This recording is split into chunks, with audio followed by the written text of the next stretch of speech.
Olha a humanidade como é que está. Olha nossas crianças, olha nossos adolescentes, olha a nossa juventude como é que está. Olha o mundo como é que está. Entra na internet e você vai ver a podridão do mundo. Você quer ver a podridão do mundo? Entra na internet. Entra na internet e você vai ver o quanto que o mundo está podre. Você vai ver a que nível de imoralidade a humanidade chegou.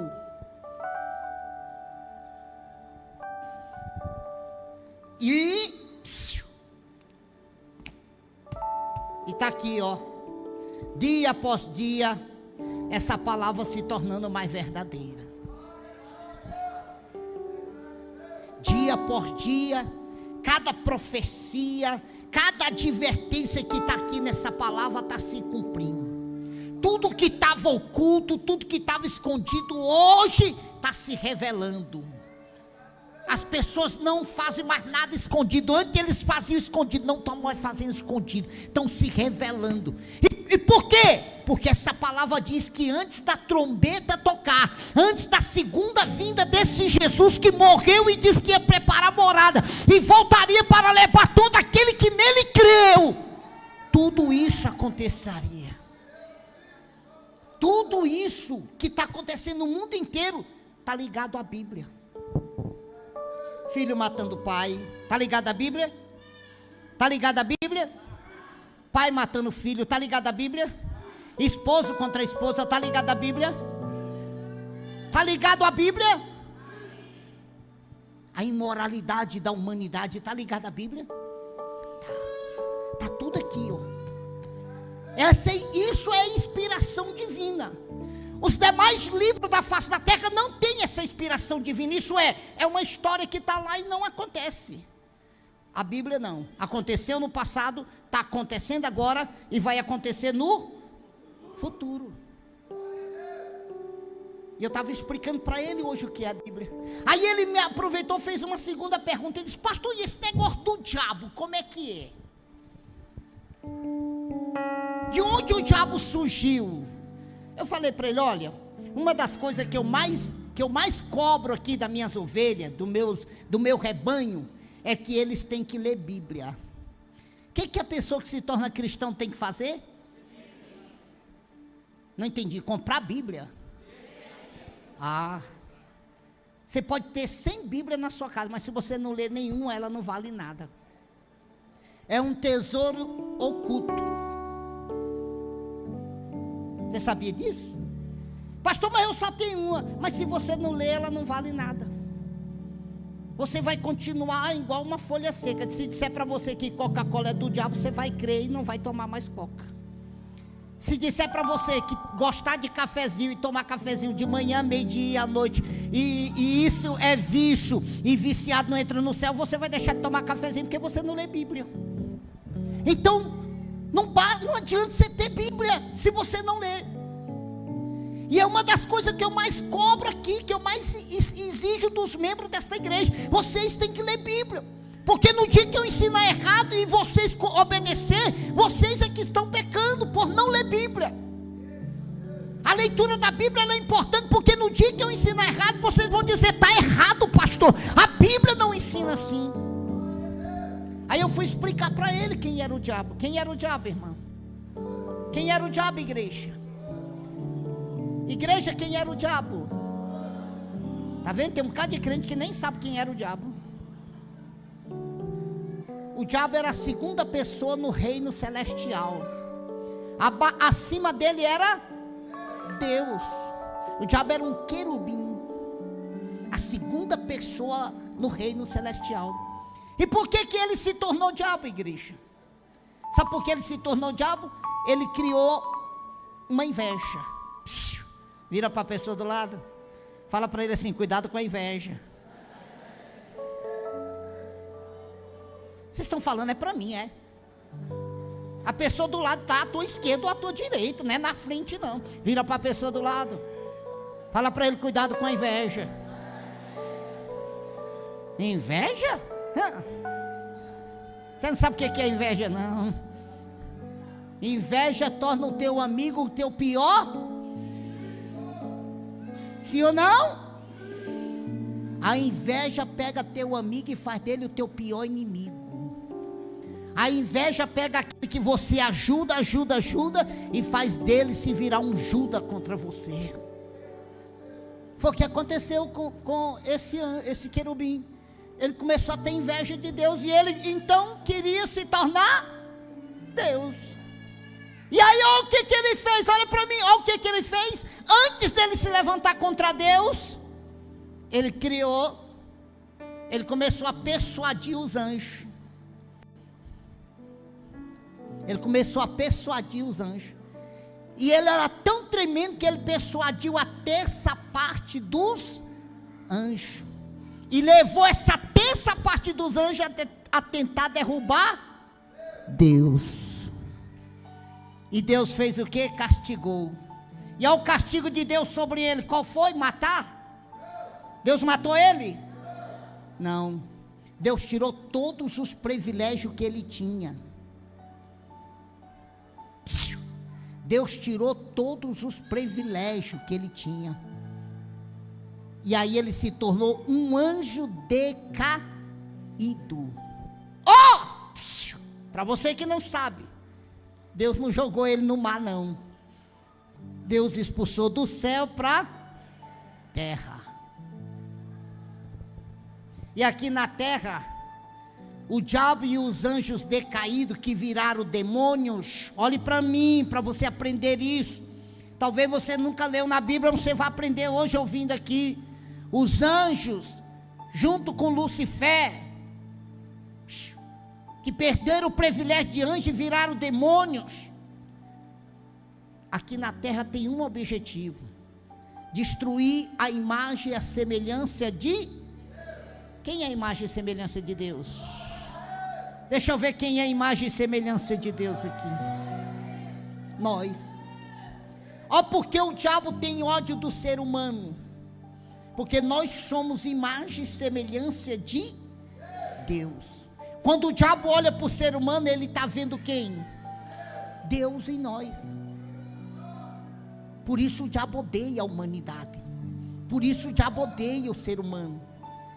Aí esse jovem disse assim para mim: pastor, agora eu entendi. Não precisa eu ser uma pessoa má para o diabo me odiar. Eu falei: não precisa você ser uma pessoa má para o diabo te odiar. O diabo, ao olhar para você, ele já te odeia, porque ele não vê você, ele vê a imagem e a semelhança de Deus em você.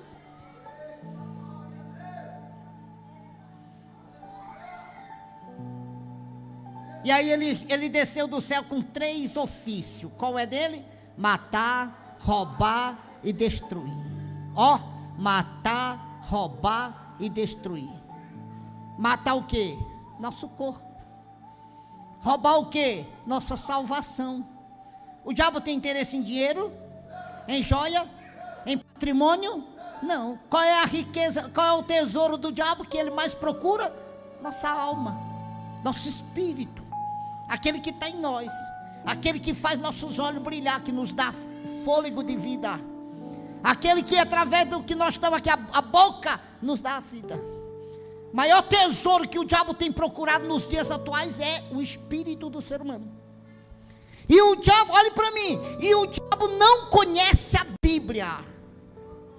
É verdade? É verdade, igreja? Vira para a pessoa do lado. Vira para ele, não olha para mim não, vira para ele, porque eu já sei disso. Diga para ele: o diabo é o maior conhecedor da Bíblia.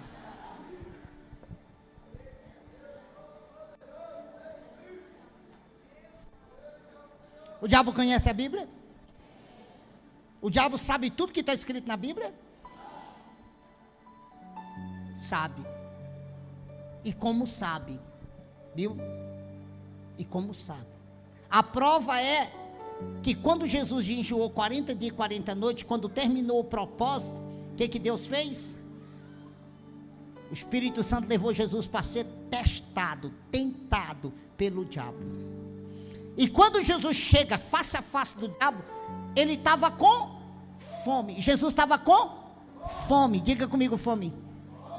Vira para a pessoa lá e diz assim: Jesus estava com fome. Era pequeno ou era grande a fome? 40 dias, 40 noites sem comer. Jesus estava com fome. E o diabo sabia que ele estava com. Aí o que o diabo disse para Jesus? Se tu é filho de Deus, transforma essa pedra em pão. O que Jesus diz a ele? Nem só de pão vive o homem, mas de tudo que sai da boca de Deus. O diabo parou, desistiu? Não, levou Jesus mais alto e disse: ó, se tu é filho de Deus, lança-te daqui para baixo, porque está escrito: dará ordem aos teus anjos ao teu respeito. Quem falou isso? O diabo. E aonde está escrito isso? Na Bíblia. Tá, mas qual passagem o diabo citou? A passagem que os cristãos mais gostam, Salmo 91. Está escrito no Salmo 91: e aos seus anjos dará ordem ao teu. O diabo citou essa passagem para Jesus. O diabo levou Jesus para o monte e disse para ele bem alto, e disse: lança-te daqui para baixo, porque está escrito: ele dará ordem aos teus anjos ao seu respeito. O diabo é o maior conhecedor das escrituras sagradas. O diabo sabe o poder que a Bíblia Sagrada tem. Outra coisa que o diabo conhece, que a humanidade não tem levado a sério. Sabe o quê? Sabe o quê que o diabo conhece além da Bíblia? Que muitos de nós não levamos a sério? A nossa vida. O quê? Hã? Vocês não jantaram não, gente? Nem lancharam? O que o diabo conhece além da Bíblia? A nossa vida. Ué, pastor, o diabo conhece a minha vida? Conhece.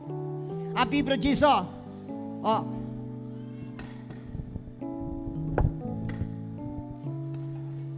nós, Deus ao redor, e o diabo ao redor. Tudo que nós fazemos, da hora que levantamos, a hora que vamos dormir, o diabo sabe. Tudo que nós temos, o diabo sabe ou não sabe?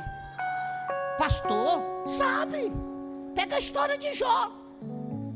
Pega a história de Jó.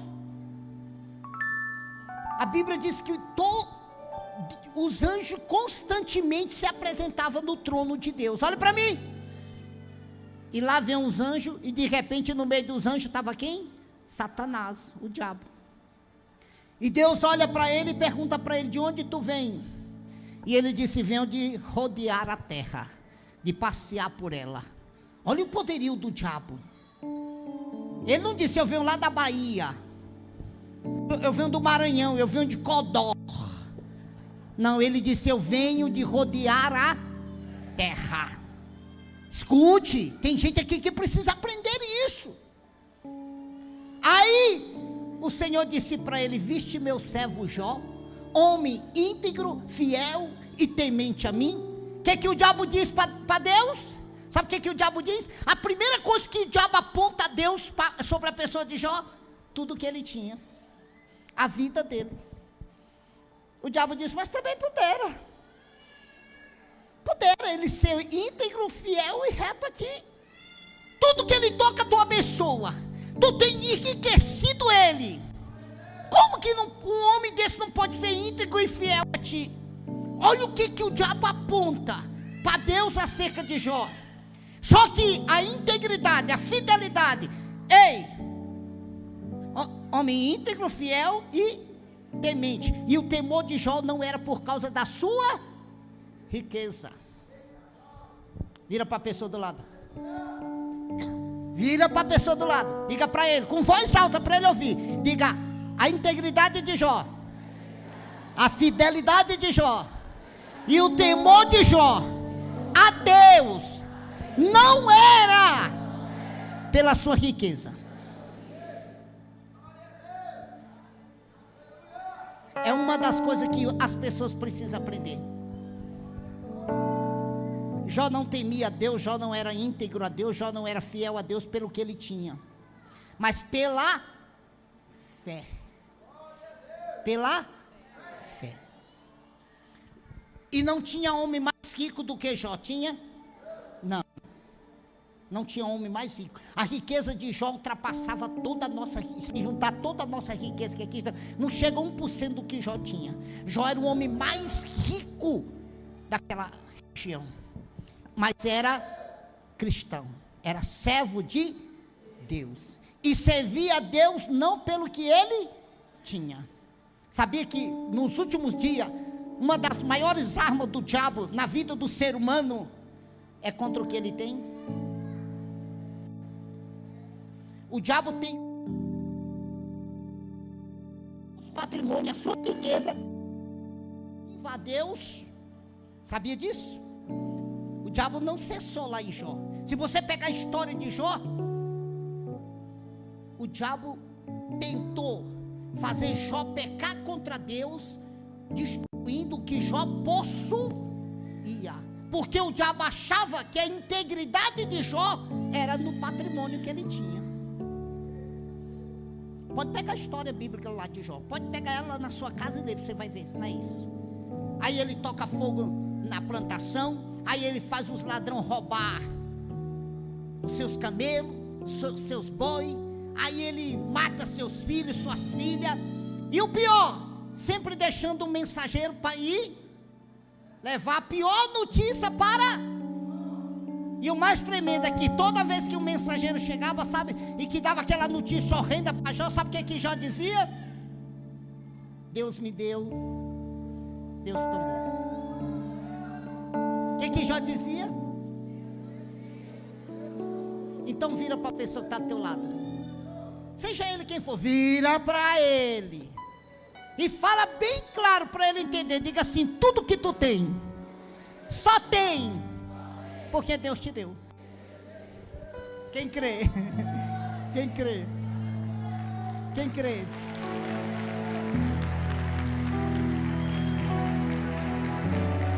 Só tem porque Deus deu. Eu tenho um carro, foi Deus que te deu. Que Deus o quê, pastor Paulo? Não vai eu trabalhar não. Tá, mas e quem te dá esse espírito de vida? Hã? Quem te deu a sabedoria que tu tem hoje?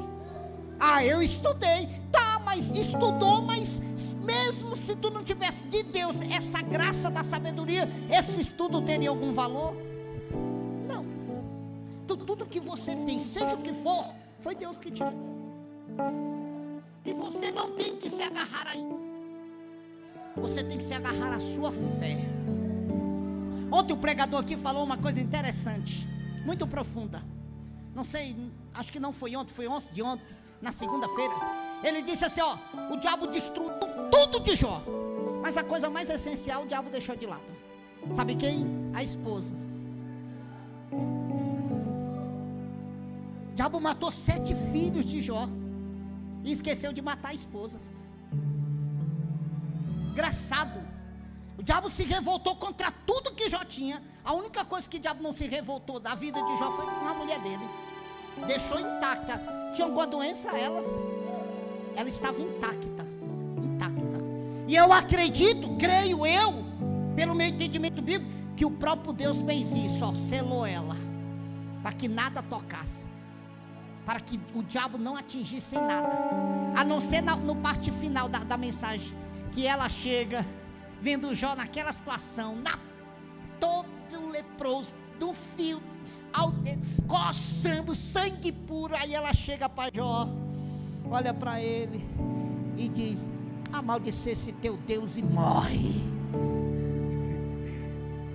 A única passagem que a Bíblia cita, que ela vai a ele e fala essa barbaridade. Mas Jó não servia a Deus pelo que ele tinha, Jó servia a Deus pela fé. Aí Jó olha para ela, olha, Jó poderia ter amaldiçoado ela, mas Jó olha para ela e diz: mulher, como fala uma doida assim, falas tu. Nu saí do ventre da minha mãe, e se Deus o quer assim, nu eu vou voltar. Oh, isso merecia uma salva de palmas. Essa palavra de Jó merecia uma salva de palmas.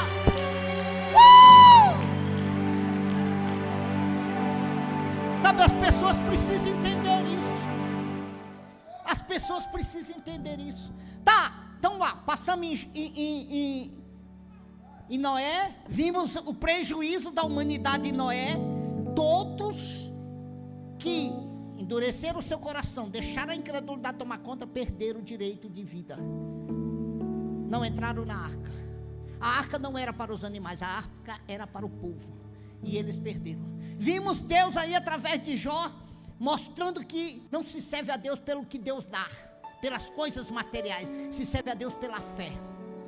Se serve a Deus pela fé. Aí nós encontramos Jesus, olha para cá. Aí nós encontramos Jesus reunindo os seus discípulos e dando um ensinamento, uma ordem. E a ordem de Jesus aos seus discípulos foi: ide, pregai o evangelho a toda criatura, e aquele que crê e for batizado, ele será salvo. Vira para a pessoa do lado. Diga assim: para ser salvo. Não, vira para ele, senão ele não vai entender. Fala assim: para ser salvo é exigido 3 passos. Quantos passos? Quantos passos? Se você não der esses 3 passos, você nunca vai ser um ser humano salvo. Você nunca terá direito de salvação. Primeiro passo, crer. Primeiro passo, crer. Primeiro passo, crer. Para ser salvo, seja qual for o pecador, não importa que tipo de pecado ele tem cometido, ele pode ser o pior assassino, mas se ele tomar uma decisão de ser salvo, ele tem que dar esses 3 passos. Primeiro passo, crer. Ele tem que crer em quem? Na morte, na morte, na ressurreição e na promessa da segunda vinda. Se ele não crer na morte de Jesus, na ressurreição de Jesus e na promessa da segunda vinda, ele não vai passar nunca para um segundo passo. Ele só vai chegar no segundo passo se ele crer nessas 3 coisas: que Jesus morreu. Quem crê que ele morreu? Ressuscitou. Quem crê que ele ressuscitou? Eu não creio. Então arruma dinheiro, guarda, compra uma passagem lá onde está a sepultura, que você vai encontrar uma placa lá dizendo: não está aqui, já ressuscitou. Se você não crê ouvindo a palavra, creia pelo menos indo lá. Quem sabe indo lá você vai crer, porque vai estar lá a placa dizendo: não está mais aqui, já ressuscitou. Quem crê que ele deixou uma promessa de ir e voltar para buscar todo aquele que nele creu. Então o primeiro passo para ser salvo é esse, é crer, mas crer nesses 3 passos. Segunda coisa, para quem quer ser salvo, segundo passo, confissão. Segundo passo, pastor, então peraí, eu sou frequentador de uma igreja há 20 anos, e se Jesus vier, eu não vou ser salvo? Se você nunca confessou Cristo como seu Salvador, você não terá direito de salvação. Pastor, então do que está adiantando eu vir na igreja? Por isso que eu vim à igreja não dá direito à vida eterna. O que dá direito à vida eterna é o ato de confissão. Primeiro passo, você precisa crer. Segundo passo, você precisa confessar. A Bíblia diz: se com tua boca confessares, com o teu coração creres, tu serás. Isso é sério. Isso é sério. Isso é sério. Seríssimo. Você quer ver uma coisa como isso é sério? Quem aqui quer ir para o inferno? Oxe, ninguém, gente, tem dó. Coitado, o inferno vai ficar vazio. Porque não é assim. Não é assim. Não é quem quer ir para o inferno. Você quer ir? Quer não? Então tá bom. Você quer ir para o inferno? Quer não? Então tá bom. Não é assim. Só tem uma maneira de não ir para o inferno. É praticando os 3 passos que eu estou ensinando, que foi o ensinamento de Jesus. Eu preciso crer, eu preciso confessar, e aí vem o terceiro passo. Qual é o terceiro passo? Batizar. Jesus disse: ide e prega o evangelho a toda criatura, aquele que crê e for batizado será salvo. Isso é sério. Ah, mas eu sou uma pessoa boa, para ser condenado não precisa ser uma pessoa má. Não precisa ser uma pessoa má. Nós não nascemos com o direito de ser salvo sem o ato de confissão.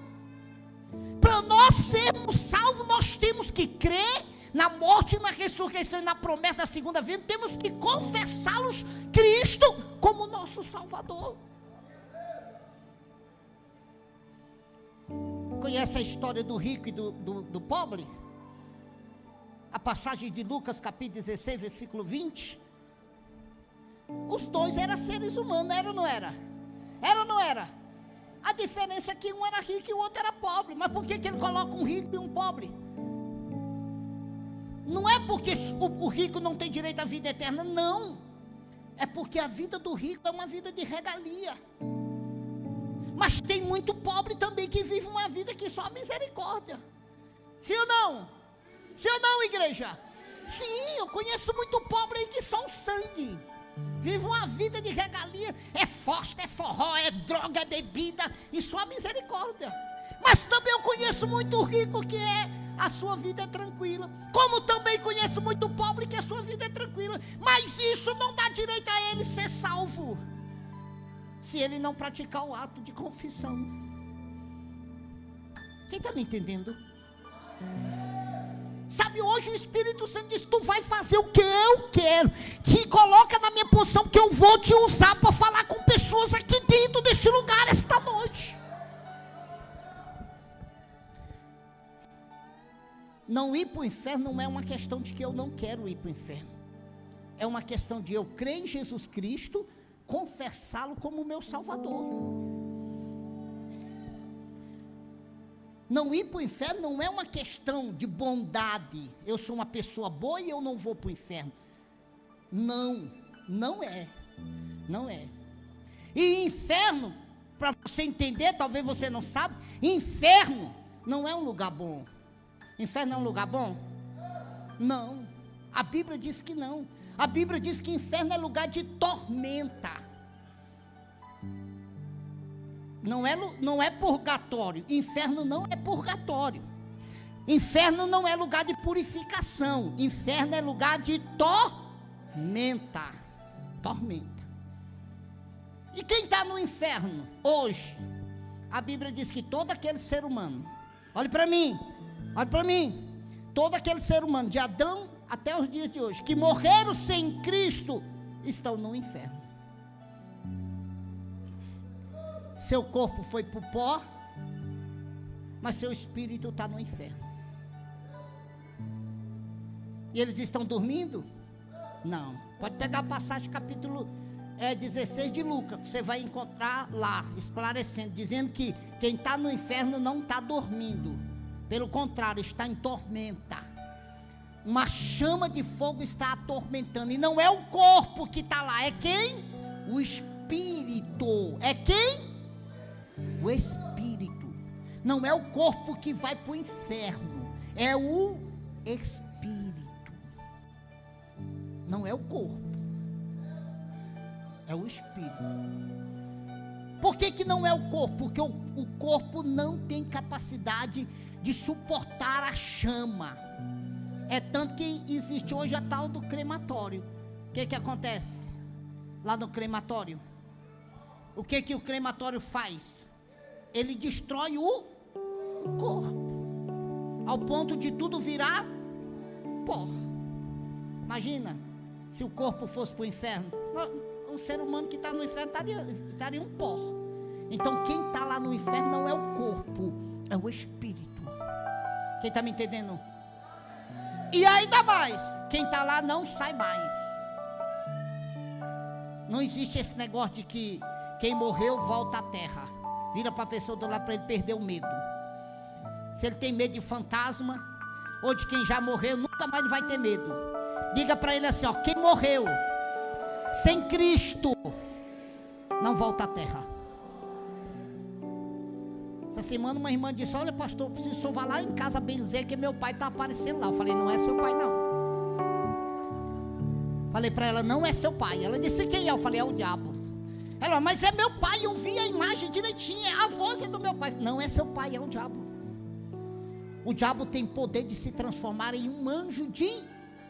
Imagina se ele não pode usar a voz do seu pai. Imagina se ele não pode usar a imagem do seu pai. Então quem morre não volta mais. Entenda isso, aprenda isso. Quem morre, tanto salvo como não salvo, não volta mais a essa terra. Ao não salvo, o sofrimento é maior, porque quando ele sair do inferno, olhe para mim, Quando ele sair do inferno, ele vai para um lugar mais terrível. Você sabia? Sabia que o inferno não é o pior lugar para aquele que não foi salvo? Para aquele que morreu sem Cristo? O inferno não é o pior lugar. Sabe qual é o pior lugar? O abismo. Qual é o pior lugar? Então, peraí, pastor Paulo, deixa eu entender melhor. Tem o inferno, que é um local de tormenta, e ainda tem o abismo.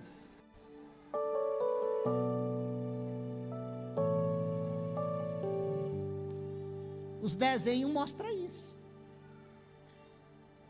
Os filmes de terror mostram isso. É porque as pessoas não observam esses detalhes.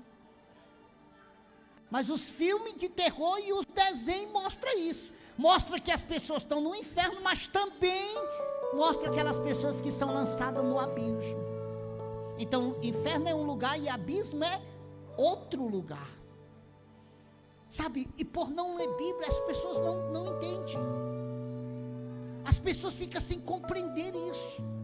E ficam achando que não, eu sou uma pessoa boa, eu não vou para o inferno. Deus não vai me mandar para o inferno porque eu sou uma pessoa boa. Eu não faço mal para ninguém. Se eu não faço mal para ninguém, por que eu vou para o inferno?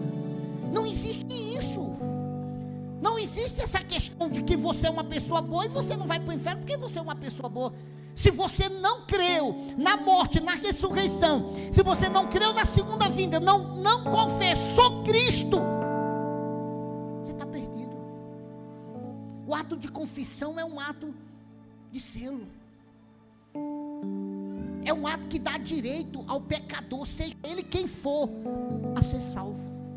Tá, pastor, peraí, mas e aquela história do ladrão? Como é que ele foi salvo sem se batizar?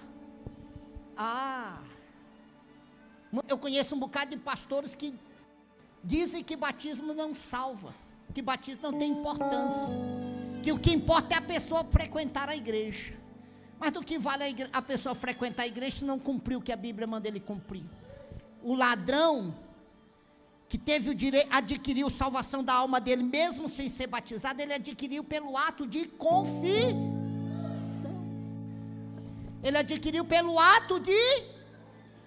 Ele reconheceu que Cristo era o Messias, e ele repreende o seu irmão dizendo, nós somos dignos de estar aqui, ele não. E aí ele olha para Jesus e diz, mestre, lembra-te de mim quando entrares no teu reino. E ele morreu lá, naquele mesmo momento. Se ele tivesse o privilégio de ter descido de lá, pode ter certeza que ele ia procurar um meio de se batizar. Pode ter certeza que ele ia procurar um meio de se batizar. Mas ele não teve esse privilégio de descer de lá. Então por isso Jesus olha para ele e diz o quê?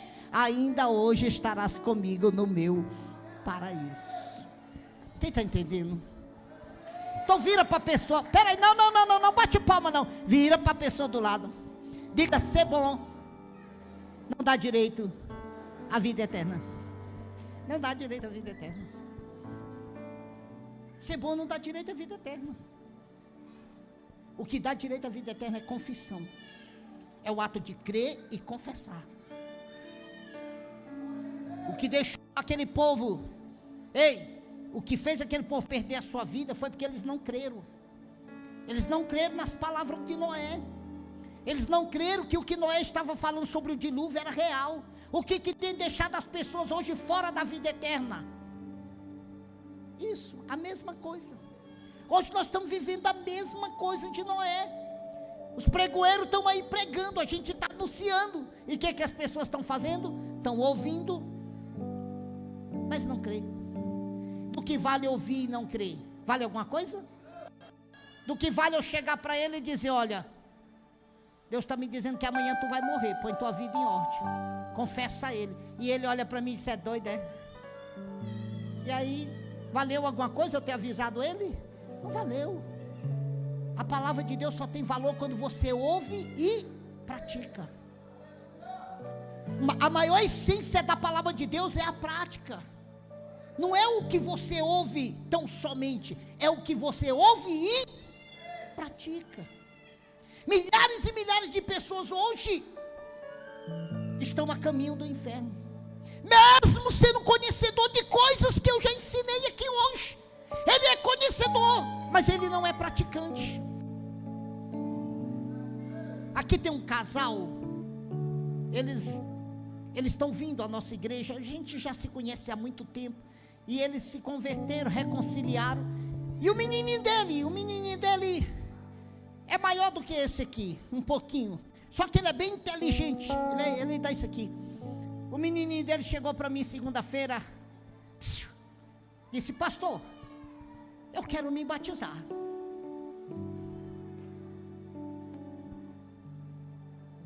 Ele deve ter uns 8 a 9 anos. Eu disse: como é que é? Ele disse: eu quero me batizar. Eu falei: tu sabe o que é isso? Ele disse: eu sei, eu já olhei na internet, eu sei o que é me batizar. Falei: como é que você sabe? O que é batizar? Ele disse para mim: eu tenho que crer em Jesus, né? Falei: eu já creio. Eu creio que Jesus morreu, ressuscitou e vai vir me buscar. E ele disse: eu tenho que confessar, né? Eu falei: Ele disse: eu também já fiz isso. Me ajoelhei na minha cama e disse: eu te aceito, Jesus, como meu Salvador. Eu fiquei olhando para ele e falei: e agora? Ele disse: agora eu quero me batizar. Aí eu falei para ele: para mim te batizar precisa de uma coisa. Ele disse: o quê?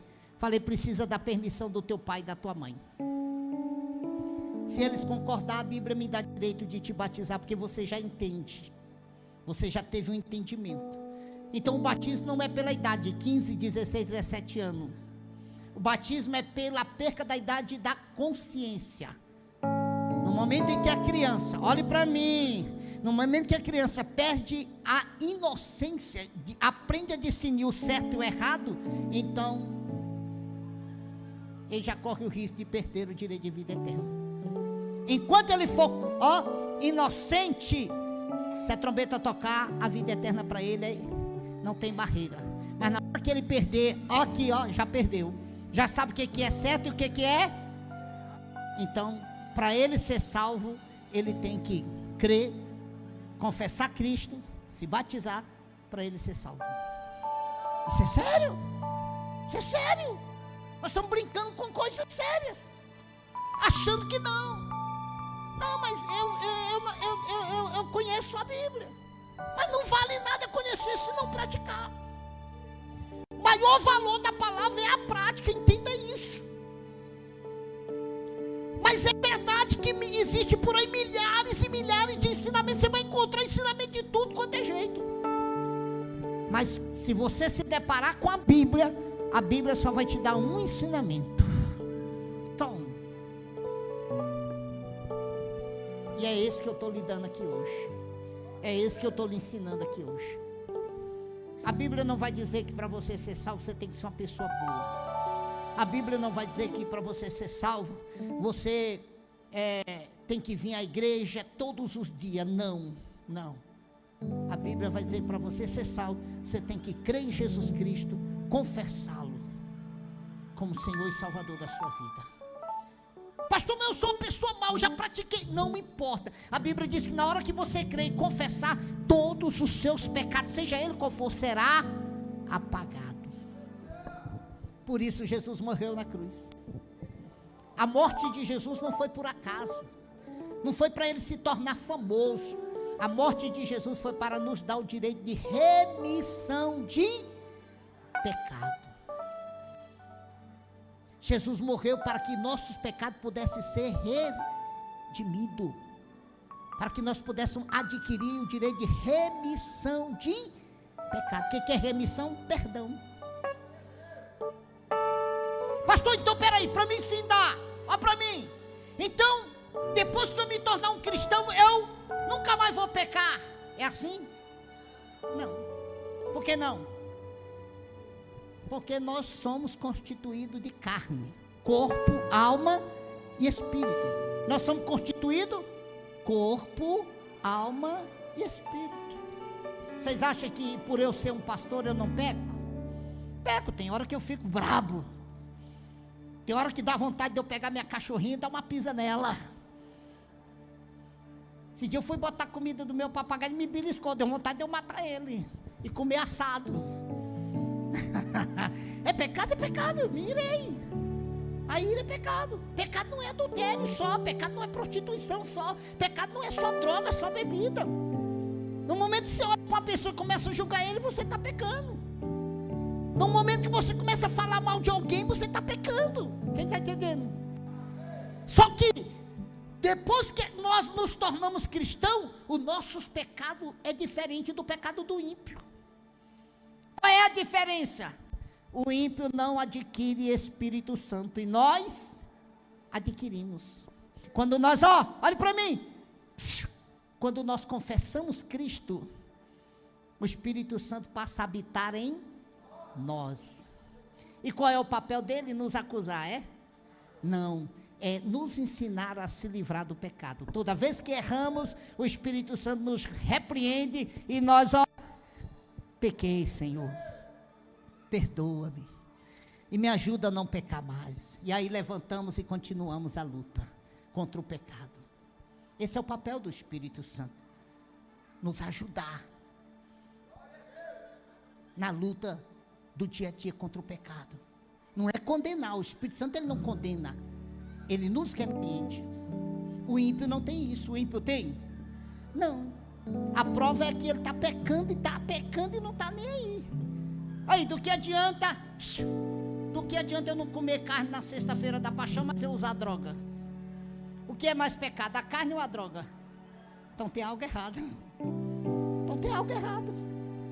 Eu não como um bife acebolado na sexta-feira da paixão, mas eu tomo uma garrafa de cachaça daquela que desce queimando. Ué, tem algo errado.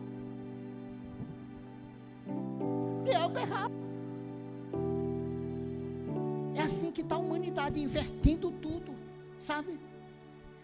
E por um motivo, não lê Bíblia. O motivo real que a humanidade está é por não ler Bíblia. Tem Bíblia em casa, mas não lê.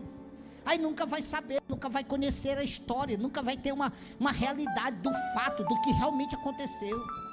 E quando ele lê aquela passagem secreta, né? Sabe qual que é a passagem secreta? Me empresta a Bíblia. Eu conheço um bocado de crente que quando quer alguma resposta de Deus, ele fala assim, ó Deus, fala Deus, o que eu devo fazer? Aí ele abre a Bíblia e sai numa mensagem assim, arrependei-vos, lixo.